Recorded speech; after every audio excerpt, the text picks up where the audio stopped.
For the past year now, I've made my podcast with a company called Anchor. If you haven't heard about Anchor, it's the easiest way to make a podcast. Let me explain. First, it's free. That's right, it doesn't cost you anything to make your own podcast. They have creation tools that allow you to record and edit your own podcast right from the computer or your own phone. Anchor will distribute your podcast for you so it can be heard on Spotify, Apple Podcasts, and every other place. You can make money from your podcast with no minimum listenership. It's everything you need to make a podcast all in one place. Download the free Anchor app or go to anchor.fm to get started. It's really easy. You'll have your podcast up and running in no time. Go to Anchor. Welcome to Beer in Front. I'm your host, Dave Zalatoris. Every week I'll discuss a beer that maybe we've forgotten along the way while we accumulate check-ins and our badges. Some weeks I'll feature a new beer that has potential to be a classic. Being from Chicago, I'll talk about some local beers I had during the week. I'll add my spin to events of the day, and at the end of the show I'll call out the Jagoffs of the week. This week's beer will be Lagunitas IPA. That's Beer in Front coming up now.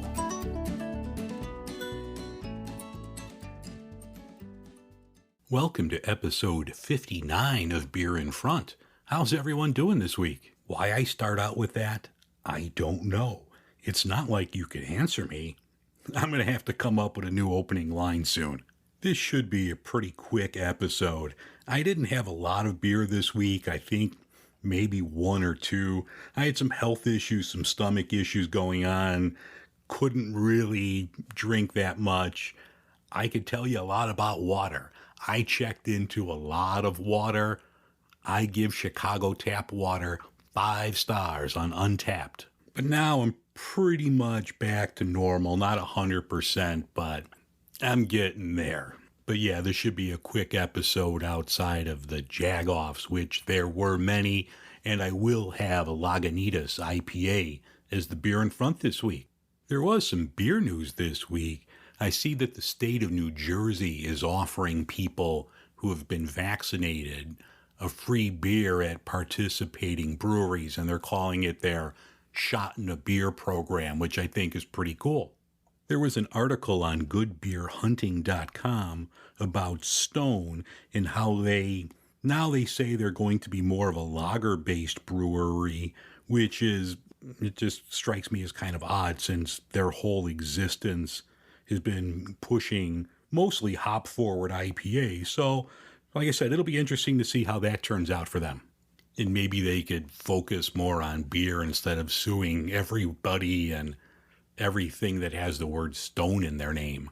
On Twitter this week, Beer Cruncher tweeted out that the price of PackTech containers is going to go through the roof this summer, and I believe that there is an increase being passed on to brewers starting next month. Now, for those that don't know what I'm talking about with PackTech, those are the plastic containers that your craft beer 6-packs and 4-packs come on. Those are the plastic containers that go on top of the beer. And I guess that the price of the materials they use, even though it's allegedly mostly recycled materials, but the price of this is going up, and that's going to be passed on, like I said, to brewers. How that's going to affect consumers, I'm not sure, but there will be a price increase soon. There's a few breweries that actually take back the PackTech containers for recycling them. They don't reuse them, but they recycle them. And I guess it's hard to recycle, where there's only a few breweries that wind up taking them back. But I saw, it was either yesterday or Monday, that Beermiscuous is going to take them back and give you a credit off of your purchase for bringing in, your PackTech containers. So if you live in the area, stop over there and recycle your containers. And Chicago Mayor Lori Lightfoot announced today that concerts and festivals and other events will return as the city reopens. So the Taste of Chicago, I guess, will be back. the Maxwell Street Market, other concerts downtown at Millennium Park, and some street festivals will be coming back. I know like a lot of them have already been postponed for 2021, but maybe the ones that are usually later in the summer, early fall, those can come back. So that would be nice to see. I know like our area here has a couple really good ones. Keeping my fingers crossed that like the Square Roots Festival is back for 2021, because that one's a great one. The beer that's in front of me this week is the classic Lagunitas IPA. Lagunitas has been around since 1993.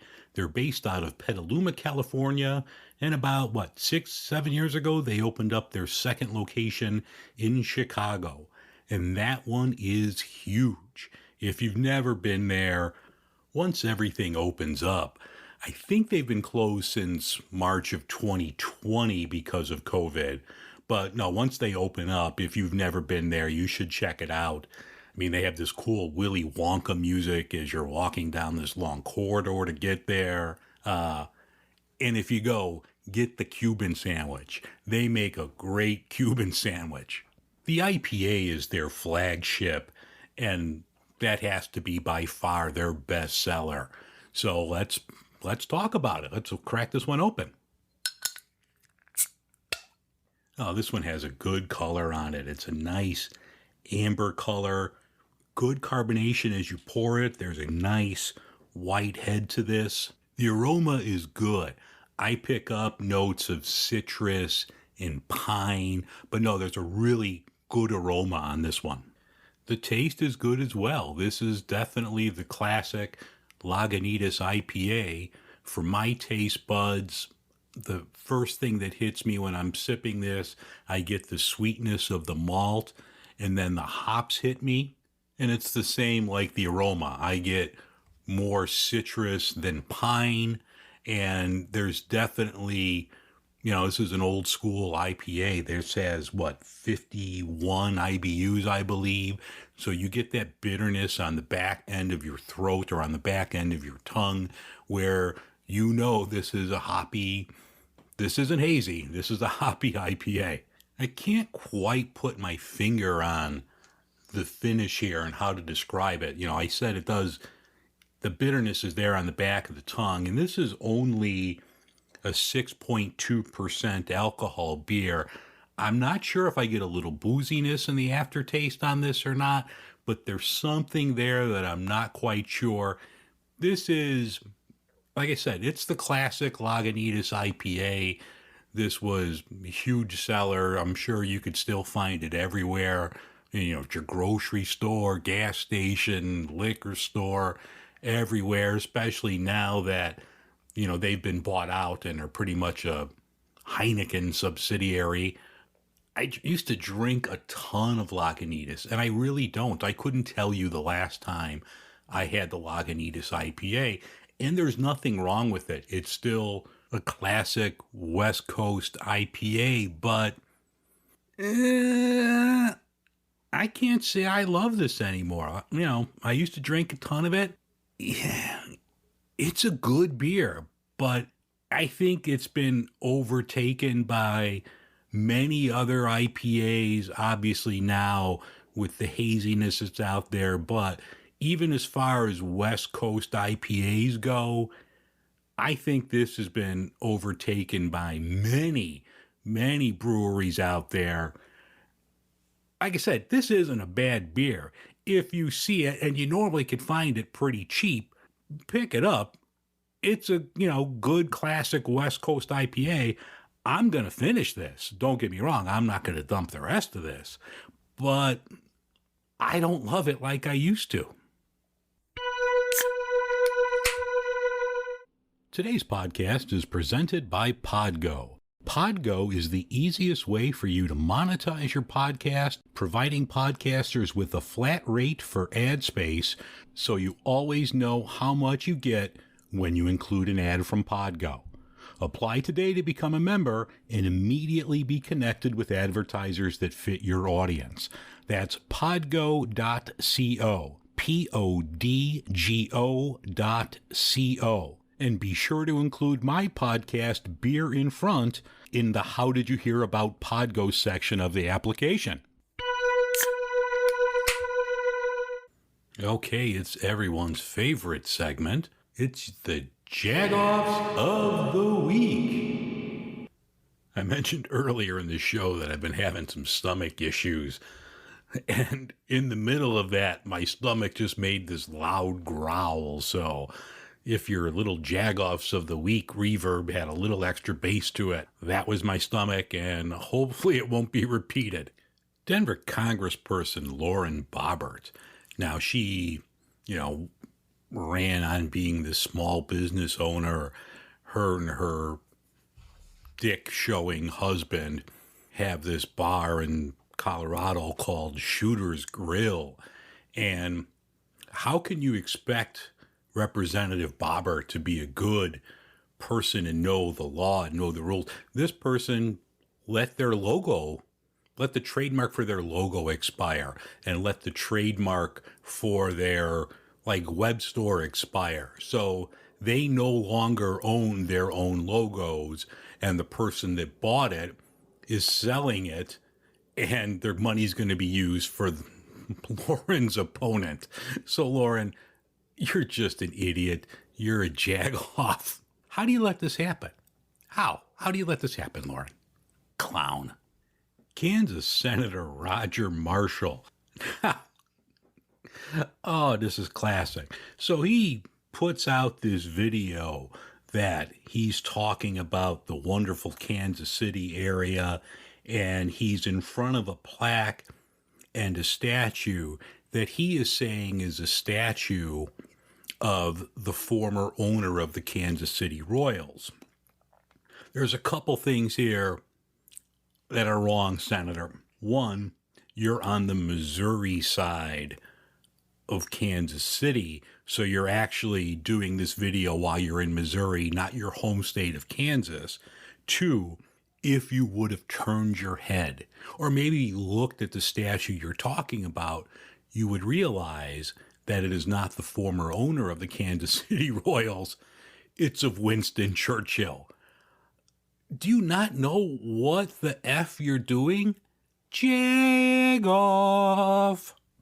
Former National Security Director Michael Flynn was at a Bikers for Trump rally, and he called everyone up to lead the crowd into saying the Pledge of Allegiance. And I know, let's hear this. Pledge of Allegiance, you're going to say it along with me. And I want you to hear, not just listen, I want you to hear every single word of the Pledge of Allegiance. That is our pledge to each other. That is our pledge to this country. It's a pledge of allegiance to the United States of America. So put your hand over your heart. Take your hats off there. Take your hats off. That's an order, right? Place your hand over your heart. I pledge of allegiance to the flag of the United States of America. Individual. He doesn't know the words to the Pledge of Allegiance. Michael Flynn, you're a jagoff. Oh, there's finally some scandal about President Biden. Ooh, he better resign now or be impeached for this, because Newsmax showed footage of President Biden picking up a dandelion and giving it to his wife, Dr. Jill Biden. And this jamoke on Newsmax was saying that the dandelion was planted. Oh, it was a planted dandelion. Impeach him right now. Newsmax, Jagoffs. Pitcher for the Oakland Athletics, Jesus Luzardo. He fractured his finger playing video games. Then he went in to pitch with this hairline fracture and got rocked, and his team lost. And now Jesus is on the injured list. You injured your finger playing a video game. Jagoff. Caitlyn Jenner, now she's going to be running for, or says she's going to be running for governor of California, and she's trying to win the GOP votes by saying that she opposes trans athletes from participating in women's sports. Caitlyn plays golf from the women's tees and has been playing in women's golf tournaments. I think you're a jagoff on this, Caitlin. I don't understand this. You are, or you were, I'm sorry, my fault. You were a world-class Olympic gold medal winner in the decathlon, but it's okay for you to play golf on women's golf tournaments and women's tees, but other trans athletes should not be able to participate in women's sports. Caitlin, you're a jagoff. Oh, but finally, we have proof of election fraud in Pennsylvania. There's finally proof after what? 5-6 months now. Bruce Hartman of Delaware County, Pennsylvania, he voted for Trump. Then he registered his mother for an absentee ballot. She voted for Trump too, but she's been dead for 12 years. So there's your voter fraud right there in Pennsylvania. Stop everything. Bruce, you're a jagoff. Louisiana Senator John Kennedy, quote unquote from him, Democrats put all their faith in government. Republicans put their faith in people. Senator? If that's the case, then why are Republicans pushing through 360 bills with voting restrictions on 47 states? Answer me that, John. Jagoff?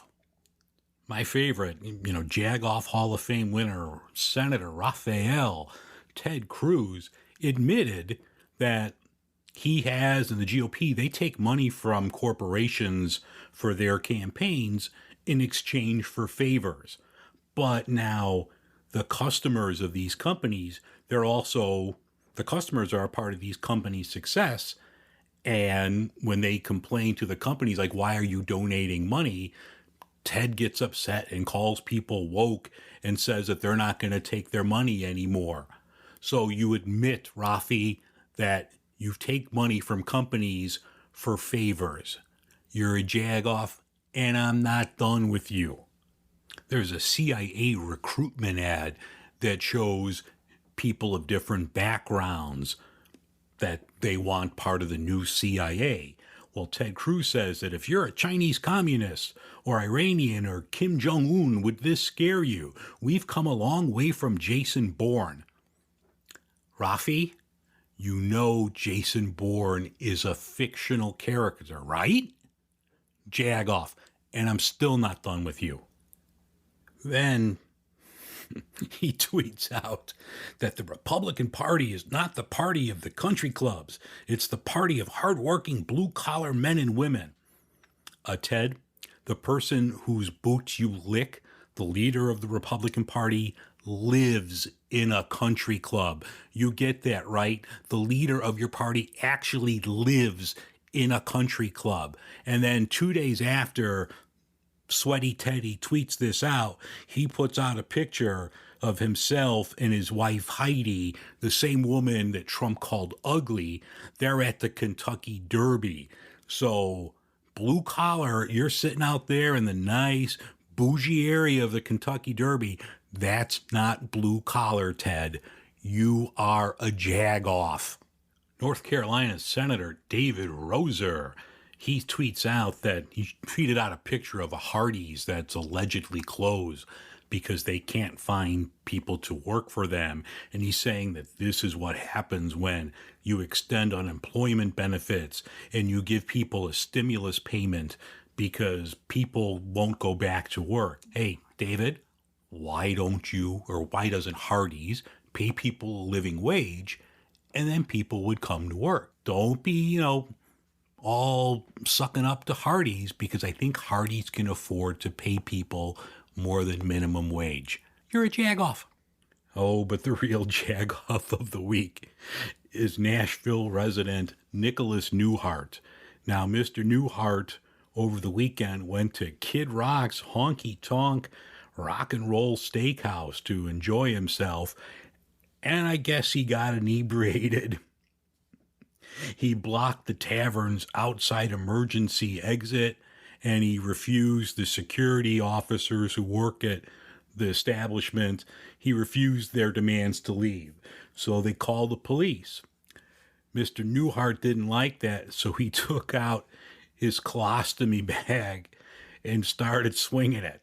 And I guess two officers and other patrons of the bar were hit with Mr. Newhart's feces. I have no words. You're a jack-off. That will wrap things up for this week's episode of Beer in Front. I do thank you so much for listening. Feel free to contact me with any ideas or suggestions at dave@beerinfront.com, or you could reach me on Twitter and Instagram at Beer in Front.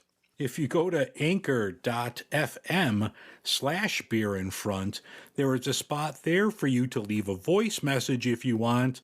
And there's also ways on there where you could support the podcast if you wish. Thank you again for listening. I'll talk to you next week.